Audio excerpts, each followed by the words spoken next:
नमस्कार। आज topic हेउची vaccination. जेमिति गोटे छोट छुआ जन्म होला परे तार इम्यूनाइजेशन शेड्यूल हिसाब रे ताको वैक्सीनेशन करा जाए, सेमिति गोटे चिक्स रो हैचिंग परे तार वैक्सीनेशन शेड्यूल हिसाब रे ताको वैक्सीनेशन करा जिबा उचित। आज भिडियोर मूल लक्ष्य हेउची आमर कृषक भाई माननकु वैक्सीनेशन विषय रे सचेतन कराइबा। फार्म रो सर्वे रिपोर्ट रु आमे जानिबा को पाइछु जे चिक्स मोर्टालिटी गोटे मुख्य कारण होउची चिक्स माननकु फार्मर माने आमर प्रॉपर्ली वैक्सीनेशन करूनाहांती।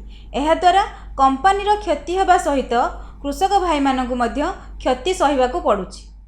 एही भिडियोटी को शेष पर्यंत देखिले आपण वैक्सीनेशन रो इंपोर्टेंस विषय रे बुझी परिबे। तेणु आसंतु जानिबा वैक्सीनेशन बा टीकाकरण कोन।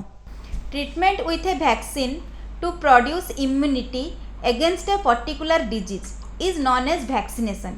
It is a simple, safe process to protect birds against the disease before exposing to the disease causing organism or pathogen. एबे जानिबा वैक्सीन कोन। Vaccine is a suspension of weakened, killed or fragmented microorganisms or toxins or other biological preparations like mRNA, spike proteins, etc., which primarily administered to prevent disease. Now, how vaccine works? Vaccine reduces the risk of getting disease by working with body's natural defense system. The mechanism of work of vaccine is divided in 3 steps. किंबा 3टा step रे vaccine काम करे। केमिति प्रथमे recognize the invading germs, that is bacteria or virus। प्रथमे जो organism disease causing organism हो, direct organism हो किंबा तार को पार्ट हो, ताकू से रिकॉग्नाइज करिवो। तापरे it will produce antibodies. Antibody कोन? Antibody is a glycoprotein that is naturally produced by the immune system against the pathogen.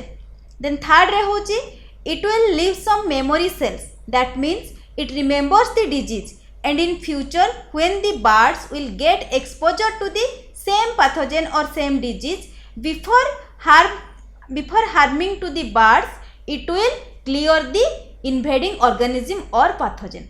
So overall vaccination is required to protect the birds from the clinical pathogens or clinical diseases. केवल vaccination करदेले जे birds mortality होबनी तार किछि माने नाही।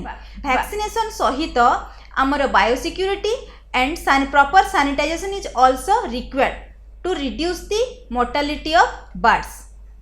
जो bird रो फ्लॉक टी अनहाइजेनिक कंडीशन रे डेवलपमेंट करिथिबो सेथिरे वैक्सीनेशन कले भी किछि लाभ होबो नाही। तेणु बायोसिक्यूरिटी मेंटेन करबा निहाती दरकार फार्म रे। आ गोटे होची वैक्सीन रो ट्रांसपोर्ट। वैक्सीन को आपण जो नहीं जाउचंती आपण को फार्म पर्यंत केमिति नहीं जाउचंती ताको प्रॉपर्ली आपणकर थर्मोकॉल बॉक्स रे आइस पैक देई वैक्सीन को नबा दरकार। जदि आपण एमती ओपनली ताको नहीं जिबे नॉर्मल कंडीशन रे ताहले से वैक्सीन टा आपण को फार्म रे पहुंचला को नष्ट हो जाइथिबो। तेनु बर्ड्स को वैक्सीनेशन करी कि भी किछि लाभ नै। तेनु वैक्सीन रो प्रॉपर ट्रांसपोर्टेशन भी रिक्वायर्ड। तेनु कृषक भाई माने आपण को फार्म रे बर्ड्स को प्रॉपर्ली वैक्सीनेशन करंतु, भलो एफसीआर करंतु एवं लाभ पांतु।